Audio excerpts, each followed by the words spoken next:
Chers auditeurs, me revoilà, Gina. Alors maintenant, nous prenons la troisième partie de notre article, les inventeurs noirs, contributions et découvertes que les Noirs ont faites. Elles sont excessivement nombreuses.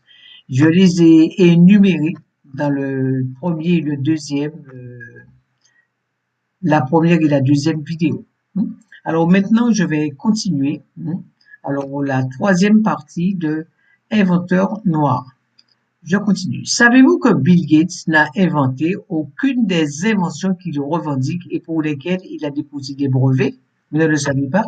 Eh bien, ces inventions sont toutes le fruit des recherches de chercheurs indiens desquels il les a achetées et pour lesquels il a déposé des brevets. Je continue. Titulaire d'un doctorat en physique qu'il a soutenu le 14 mai 1962 à Paris, et ingénieur au commissariat à l'énergie atomique, le Guadeloupéen Raoul Georges Nicolo est l'inventeur du bloc de commutation pour la télévision multicanale. Ce bloc permet la réception de plusieurs chaînes sur un même poste de télévision, système de réception utilisé chaque jour par des centaines de millions de personnes dans le monde. Pourtant, son inventeur, Georges Nicolo Noir, est totalement méconnu. Il est également l'inventeur des dispositifs de contrôle de la réactivité des piles atomiques en régime sous-critique, en régime sous-critique. Monsieur Nicolo est aussi l'initiateur de l'introduction de l'électronique dans les appareils de contrôle nucléaire et a rédigé de nombreux ouvrages de contribution. Je continue. Alors, Joseph Bologne, chevalier de Saint-Georges, 1745-1799, était un compositeur, chef d'orchestre, violoniste émérite. Joseph Bologne de Saint-Georges, plus connu sous le nom de chevalier de Saint-Georges ou plus simplement Saint-Georges, est né à Baïf, près de Basse-Terre, en Guadeloupe, le 25 décembre 1745. Enfant naturel d'une esclave et de Georges de Bologne de Saint-Georges, riche planteur. Il est mort à Paris le 10 juin 1799. Il a un peu moins de 10 ans lorsque son père rentre en France avec ce jeune métis et sa mère et décide de lui accorder l'éducation traditionnellement réservée aux enfants de la haute aristocratie. C'était un grand musicien, compositeur, violoniste, chef d'orchestre et escrimeur français, virtuose du fleuret. Mozart le jalouse, mais s'est inspiré de Saint-Georges dans ses compositions musicales. Aussi, il est très offensant que Saint-Georges ait été surnommé le Mozart noir. Mozart est mort à 35 ans, Saint-Georges à 54 ans. Saint-Georges était l'aîné de Mozart de 11 ans. Alors demandez-vous comment un si grand prodige aurait-il pu copier Mozart? Saint-Georges était très réputé dans les villes d'Europe où il se produisait avec son orchestre, connu comme le meilleur d'Europe. C'est ainsi que Mozart l'a connu. Saint-Georges s'impose très vite comme l'escrimeur le plus célèbre de Paris. Mais il est surtout un violoniste prodigieux et un chef d'orchestre admiré qui hisse sa formation au rang de meilleur orchestre européen. Le chevalier de Saint-Georges était un athlète, on le voyait souvent, traverser la Seine en nageant d'un seul bras, et au patinage son adresse surpassait celle de tous les autres. En tirant au pistolet, il était rare qu'il manquât son but, écrit Émile Midac, auteur d'une biographie intitulée Joseph Boulogne, nommé chevalier de Saint-Georges. En outre, Saint-Georges est aussi un habile danseur et il est remarquable à la course. Saint-Georges a toujours été une personnalité hors du commun dans le monde de la musique classique.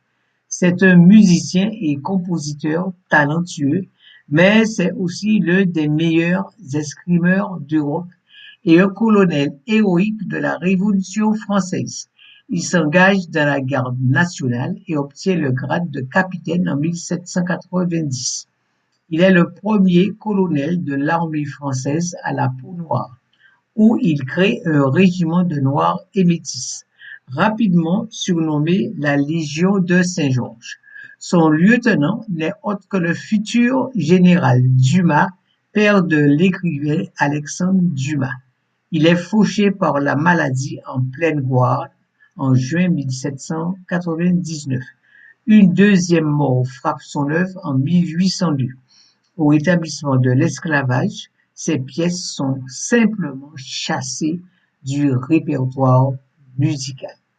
Saint-Georges a certainement eu au moins une relation amoureuse sérieuse, mais le climat raciste qui règne alors en France lui interdit tout mariage à son niveau. Alors, je vous invite à concevoir chevaliersaintgeorges.fr/biographie. Savez-vous que le plus grand musicien de tous les temps, selon l'Occident, est Beethoven? Or, ce dernier est un descendant d'Afrique noire. Mais ce même Occident a voulu par tout moyen le blanchir. Dorothy Jean Tillman a commencé son premier cursus universitaire à seulement 10 ans. Alors, je vous dis, la voilà, hein, voilà, cette jeune demoiselle dont je vous parle actuellement, qui s'appelle Dorothy Jean Tillman. Elle a commencé son premier cursus universitaire à seulement 10 ans.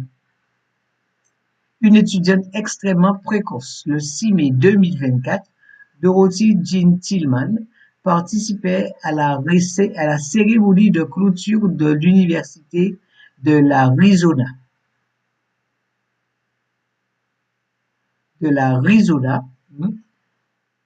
Où voilà, elle participait à la cérémonie de clôture de l'Université d'État de l'Arizona. Elle concluait ainsi un parcours universitaire commencé à l'âge de 10 ans seulement. À l'âge de 14 ans, Dorothy Jean Tillman avait obtenu un diplôme d'associé, une licence et une maîtrise. À l'âge de 14 ans, vous voyez un peu.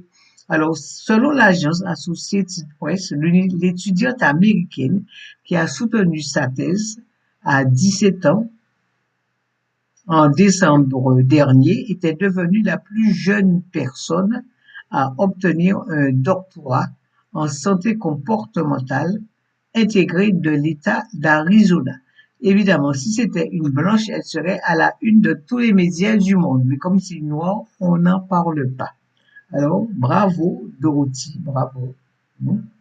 Alors, concernant les inventions, il y a lieu de désigner en premier lieu l'Égypte antique. Alors, je vais en premier lieu parler des pyramides d'Égypte. Les historiens leucodermes sont incapables de dire